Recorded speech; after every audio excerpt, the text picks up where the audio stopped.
Frontier dropped a great article about Oklahoma lawmakers tried to cut a costly incentive for data centers, but they gave Google a break. So we've talked about this before. I did some organizing out in Pryor. Got to drive around the giant industrial park out there once. Google built a huge data center. I mean, Huge. yeah, massive data center. Which creates a few jobs, but what it really is a boon for is property tax. Like wherever it drops that data center, like you reap major property tax rewards. And so like Pryor School District has just benefited massively from the building of the Google data center. But the corollary to that is we gave Google crazy incentives. So Oklahoma's picked up the tab for more than $239 million in ad valorem taxes on the company's real estate and other properties at the Mays County facility. That's on top of another $113 million in income tax credits Google has also claimed in Oklahoma since 2017 through a different incentive program. I'm so sorry. Do we think that Google is some poor-ass company? Yeah, and so like that's kind of what I tweeted because like you can Google this stuff, right? Google's cash position right now is like $140 billion, like cash. Like that is how much they just have stockpiled from profits over the last however many years. They are just sitting on it because they literally don't know how to spend it. And so anytime you think about economic incentive programs, and like the way the businesses will be like as well, you have to run these because otherwise we'll go somewhere else. Even though they don't mention that like Google also has a special deal with GRDA, which is like a water hydroelectric, electric cooperative to get cheap power for their data center, which honestly may be even more important in the long run than tax incentives. Anyway, the bottom line is it's a race to the bottom. Tax incentives suck. They're just going to go somewhere else and bleed them instead of us. And, it's debatable how much we really get from this. So, and Google does not need it. Like that's Please. the ultimate Please take point. my meager offering, corporate overlord, please. Yeah. We're like begging, we're constantly just begging people to come here and stay here. And I don't know. I think since the canoe thing is kind of like falling through, they're trying to save their asses. They're like, but Google's here. But then they don't want Panasonic because of the gay batteries. It's just like, I'm so tired of this. Well, Y'all have too many like pick and choose attitudes when it comes to this shit. Well, what about the gay Googles? Like, Gay Google. the gay Googles. Right though, like, I'm pretty sure Google supports, gay people, so are we not worried about the gay servers? I don't know. I just don't. It doesn't make any sense. It also creates like really like it creates a lot of like really bizarre inequality. I mean, I don't want to get like in too deep a dive on like the school funding formula, but property values within Pryor School District have swelled by 1,000% basically since 2009. So I mean, like one data center has increased the value of property in Pryor, Oklahoma by 10 times, a factor of 10. Like that's really just crazy, so I mean it creates like a windfall for this one school district that, I don't know. I mean, it's good for them, but I mean, yeah, I've been to Pryor a couple of times back in high school for like marching band competitions, and like, I mean, they didn't have, a very good facility, and they're way the freak out there, basically in Arkansas. So, I mean, good for them for getting some money, but it's just like, do the people who work at this live in Pryor, or are they living in Tulsa and like driving to Pryor every day? Like, I want to know more that would be my logistics of like guess. day to day at the Google, the Google server Google. place.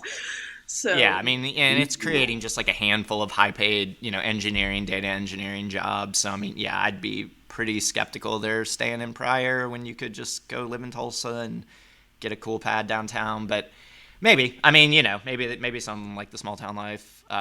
small town life.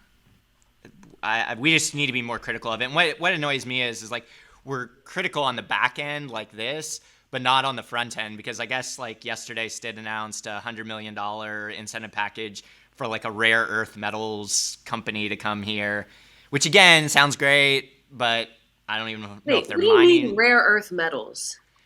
So like neodymium. I don't know how you say it. Anyway, like special magnets. They're made with like rare earth metals, probably like lithium Like ion they're gonna. batteries. I mean, they're not mining Manu- that from here. No, but like processing it here and maybe converting it to its final form. I mean, it is a big emerging industry because like cell phones, electric cars, solar arrays. I mean, like a lot of new coming technology is going to use that stuff. So like, I don't know. I just would want to be much more critical on the front end of these deals instead of waiting till later to be like, damn, we gave Google, hundreds and hundreds of millions of dollars that they definitely didn't need. Oh well, like oops, probably didn't need to do that.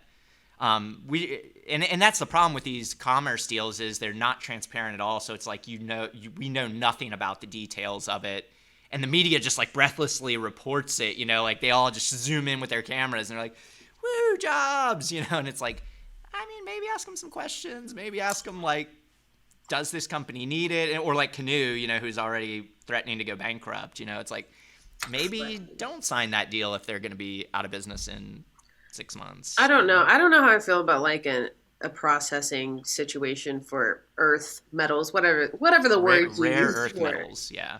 Like that stuff is notoriously bad for the environment and for the people who work around it. So that just seems like a plot to make more Oklahomans sick. I don't freaking know. You know what? Let's do this. Let's take them hundreds of millions of dollars that we were supposed to give to Canoe, right? And just put it into the economy here. And just, I don't know, create your own facility, create your own industry, create literally anything Big else. announcement. And let's also make Oklahoma. sure that those industries are not something that's going to fuck over the state of Oklahoma, like rare earth metals. If you want to see examples of how, extreme examples of waste when it comes to manufacturing plants and stuff like that, look at Foxconn in China and how exactly that they use to create iPhones and materials out there. All they do is they go into countries like third world countries and places in Africa where most of these minerals are, take them back, synthesize them, and put people into basically like the equivalent to slave factories. Because I mean that's where eventually it'll go here in the state. I mean, so yeah, I mean already this sounds kind of I guess they're going to invest more than $100 million in developing. Okay, so that's how much the total spend by the company is. So it doesn't even really talk about what, if any, incentives we're offering. That's crazy. So they're just announcing the investment. They're not even saying, like... Yeah, the articles don't even say what we're giving up for it. Anyway. The whole thing is like, does the public receive any benefit from this? Or are we just giving away free money again? Yeah, we don't know. And nobody's telling us, and the news isn't asking, so it's just really hard to say. I mean, it's just one of these things that politicians do. Like, we're going to cut ribbons, we're going to say all this great stuff's going to happen, nobody can verify whether what we're saying is true or not, and then, of course, he runs on it later, and then, like Canoe, we could find out 6 months from now that this company's, some venture-owned shell company that isn't really ready to do business anyway and is about to go belly up later. So anyway, we'll see. I mean, it's going to create 100 new jobs and generate $6 million in wages, which is like, I mean, that's great, but that is like teeny tiny fraction of our economy. So anyway, we'll see what comes out about that. Thanks for watching our video. Please give it a like and hit that subscribe button for more content. If you want to engage with us, follow us on Facebook, Twitter, Twitch, and Instagram.